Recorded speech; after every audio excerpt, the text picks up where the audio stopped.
The key principles of art are balance, contrast, emphasis, movement, pattern, rhythm, and unity. The principles of art are your toolkit for crafting compelling compositions. They're the methods you use to organize the elements of art, like line, shape, and color. Today, we're exploring contrast, a fundamental principle in art that brings compositions to life. Contrast leverages differences, light versus dark, large versus small, smooth versus rough, to create visual impact and draw the viewer's eye. Take Johannes Vermeer's Girl with a Pearl Earring, 1665, where the luminous pearl contrasts with the simple, homespun fabric, and the soft glow on her face stands out strikingly against the dark background.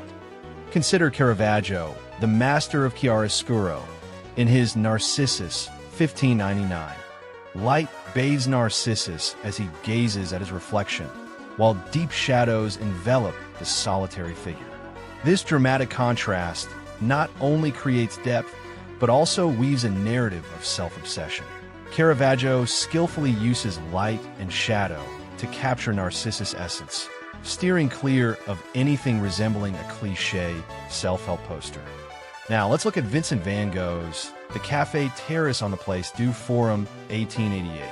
The glowing yellows of the café's light spill out against the deep blue of the night sky. This warm, cool color contrast creates a cozy yet vibrant atmosphere, drawing you into the lively scene of a quiet evening. Pablo Picasso's The Weeping Woman is a striking example of contrast. Sharp, angular lines of the face clash with softer, curved shapes in the background. Bold, vibrant colors like green and red contrast with muted tones, amplifying the emotional intensity of grief and anguish in this Cubist portrait. Edvard Munch's The Scream is a masterclass in emotional contrast. The figure's raw, anxious expression clashes with the serene, fiery sunset. The wavy lines of the figure contrast with the calm horizon, amplifying the sense of inner turmoil against a tranquil world. Contrast isn't just a technique.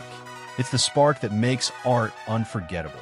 From Caravaggio's light to Munch's anguish, these artists show us how opposites create harmony.